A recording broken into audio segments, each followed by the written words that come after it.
Hey guys, good evening, or should I say good morning? It has been a little bit of a long Sunday, and I had a few interviews to go on, but I am live. This is actually the Sunday um, show that is airing a little bit late, but I always promise to get them out before I do get to bed. I always promise that for you guys. Do want to thank you for being here. It is our second night. Whether you're here at 12:11 a.m., 12:11 um, after lunch, uh, 6 a.m., 6 p.m., or maybe just even a 1 a.m. or 1 p.m. Thank you so much for being here. Of course, ladies and gentlemen, I am your host, John C. Morley, serial entrepreneur. And ladies and gentlemen, I am a podcast host and a podcast coach, and I'm a specialist and helping businesses tell a story that leads to them growing and being more scalable and of course more profitable.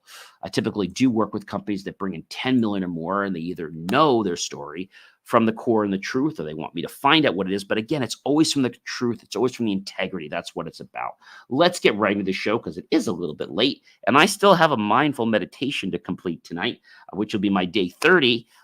So those of you following me on that, you can follow that on TikTok by going to believemeachieve.com. I've been doing a 30-day thing so far of mindful meditation, and I'll be continuing to do it, but I will only be checking in once every 30 days now. So really cool about that. So let's talk about this. So the master topic for the week is how to build trust. We're on series 3, which means we are in the third year. And the topic for this show for today, Sunday, is Trust Forged Leadership, Series 3, Show 5, Episode number 2. So let's just get right into this, right? When you think about trust, I think a lot of people, they get confused because it sounds to me like, it's going to be one way, but then it's not for whatever reason. And so when we think about trust, okay, trust is something a lot of people really work hard to build, but then they don't want to do it because they're actually doing it to be an integral part. They do it because they're trying to snow job you. They're trying to, let's say, get into your wallet. They're trying to get you to make a decision or part with something. So I always say to people, if you're going to do something and you're doing it for the purposes that are to get someone to do something like, let's say, against their best judgment, then even though you might win the thing that you think you're winning, you're going to lose them in the long run because they're going to find out either through you or through somebody else that you were dishonest. All right. So one important thing, ladies and gentlemen, is make decisions carefully. When we're talking about trust, it's making decisions carefully. So there's an art to thoughtful decision making, how it forms a foundation of trust in personal and professional relationships. When you go to ask somebody something, are you actually asking this because you generally want to know? Or are you asking a question because you're hoping to figure out something to sell them? I'll give you an example. Let's say I'm consulting with somebody and I generally want to know what their pain point is, why they're having a challenge with their software, right? So I ask them, well, gee, I know you've been using this software for X years, and I was just curious. Is there one or two things that you wish you could change? Now, I really want to know what they can change, and I want to know if I can help them. So if they say, well, John, I wanted to convert everything into, I don't know, I want to convert everything into binary. We could do that. Or I wanted to convert every 7 millionth letter. Let's just say we couldn't do that. We can, but let's say. So I want to know truthfully what's going on. Then I can figure out if that really is a pain point. But if I was like, let's say I ask you a question like, so, you're looking to change your software tomorrow, or maybe I make a false comment, like that's not really true, like a false compliment, like, well, gee, I love your desk. And so you don't want to use a false compliment, even though it might like flatter the person. Don't do that because you are going to break trust so fast. It's almost like going on ice and you having this ice that's thin. You've heard of like, don't skate on thin ice. So if the ice is really thin, right, that's a problem.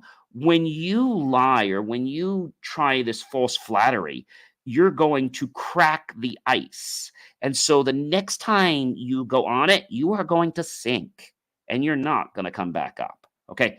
So that is very important. When we're talking about trust, we want to be consistent. We don't want to do it just because, well, I've got extra time today and I'll just do this. No, you want to build trust. You want to be consistent. You want to do it the same way. So if you're dealing with a client and you know that you always give your clients great service, well, don't just give this client good service because they're spending a lot of money with you. Treat all of your clients fairly.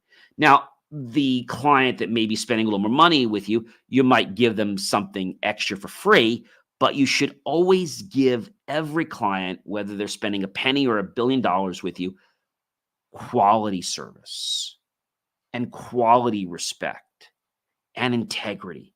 See, these are things that many large companies don't get because they think it affects the bottom line. It doesn't. Because when you do something with the heart, when you do something with integrity, when you do something with a true intention to help another person, they get it. When they think you're helping them and suddenly they figure out you're not, now they want to have nothing to do with you. All right. The last point that I want to talk about tonight is going to be about participating openly. That is really, really key. And by the way, I do want to encourage you guys to check out believemeachieve.com because, I release reels all the time, but I have a really juicy one that's going to be released the end of this week. And it's going to talk about the fact that the TSA scanners, the milliwave technology, actually, it's not good for you. And they've been lying to us. In fact, one company, RapidScan, admitted that they gave false information because they really didn't validate it. Now they have another company in there, but I'm not going to let too much out of the bag out of that. So my whole idea, ladies and gentlemen, is to give you the core, to give you the truth about things. Now, you might not like it and you might like it, but I'm going to give you the way it actually is. And then it's up to you to decide if you want to apply that to your life. There's many tools here that I can share with you. I was just on a manifestation show with a host actually in China going over some things. But I can tell you that it's about you. It's about your person. It's about your integrity. Do you show up every day because you have to, or do you show up because it's your passion? And it's because you've been built with integrity. I do what I do every day, not because I have to, not because it brings in lots of money, because I am wound in my DNA for integrity. Okay. We talked about something a while back, and it's called compassion, and it's also called empathy. And I don't want to get too much into it, but I want to let you know that a lot of trust gets befuddled because people don't understand the difference. Compassion is what most people will do because it'll, appear to appease the other person and look like you care. But when you have empathy, it's like I took my shoes off and you stepped in. So let's say I went through a challenge. I was in school, and maybe I went through a challenge because the professor gave us a surprise quiz. Well, you could have compassion for me, right, about that, and be like, "Oh, geez, I can't believe they did that. That was, it was terrible." And you could just seem to care, but then really not care because you just like appeared to care. If you cared, you'd be like, "Oh my gosh, if I was in your shoes, I don't know what I would have done." That's different. A lot of people don't want to get in your shoes because they really don't care. They want to make you think they care so that you will build trust and a bond with them. But you know what happened? And I'm going to share a story with you. There was a gentleman, I'm not going to mention his name. This was around the COVID time, and he wanted to get to know me very well and be friends. And I said, well, that's a great idea. So he lived maybe an hour, hour and a half away, but he had some relatives not too far from me. So I said, when you come up, let me know. We can hang out or whatever. And so he was in the business of sales, selling some type of services. And I said, I'll have a meeting with him, and he said, okay, that'd be cool. So we had a meeting within a couple of days online. And I said, I'll be honest, I don't know if we're going to do anything with you. I don't want to lead you down the wrong path. I'm happy to, give you some time. You could put it on your blotter and, use it as credit because I know you have to do so many sales calls. But I don't want you to think, and I don't want this to, possibly taint our relationship because I didn't buy from you. I want to be clear with you. I will give you honest answers about where I am right now and if I do want to do that or if I don't. And so at the end of the conversation, I said, look, I'll call him Tim. That's not his name. Tim, I appreciate the presentation. Right now, our company is not looking to make that kind of decision. Maybe in the future, but I can't tell you it's going to be any time in the next few years. So when I did that, he immediately changed his whole outlook to even wanting to hang around me. So what did that mean? Well, that meant the only reason he wanted to hang around me in person was to build a bond so he could get into my wallet and my company would spend money, which I own. So I didn't know this right away. But when he, was too busy to meet me, then I said, hey, why don't Tim want to meet another time? He was busy another time. Then he was coming up to see his sister. I said, well, let's meet. Oh, John, I'm really busy. And it was funny. He was just trying to play me. I remember seeing him at a networking event and I wanted to talk to him. He said, oh, John, I'm really busy right now. I got to go. He had no interest in becoming my friend. He had a non-genuine interest to manipulate me at all costs so he could get into my wallet to sell me something. See, that gives a salesperson a bad name. That's why I don't like to call myself sales. I like to call it consulting because I give a darn about what happens to you. People would say, well, why? Well, if I give a darn about what happens to you, I care about your ROI. I care about how it's going to help your business. I care about how it's going to affect things, how it might affect your clients. But most people don't care. They're just about what's in it for me. They never care about anything else. So this one guy, and we're still friends on things online, and I like some stuff. Every time I like posts that he puts out, once in a while I'll like a post, he ignores me. If I like a post and let's say his family's tagged in it and I wish him happy holidays or something, the family will all get back to me and thank me that was really nice. He will just ignore me. Why? Because he knows what he was doing. And he now knows that I know he was placating me. He was just trying to manipulate me. And you're going to get people that are going to want to build trust with you, but they're not going to care about you. Let me give you another example. Many years ago, I was in the hospital. I broke my tib and fib at no fault of my own.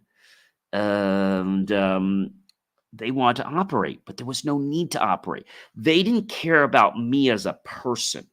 They looked at me as an object and a number that could bring in revenue.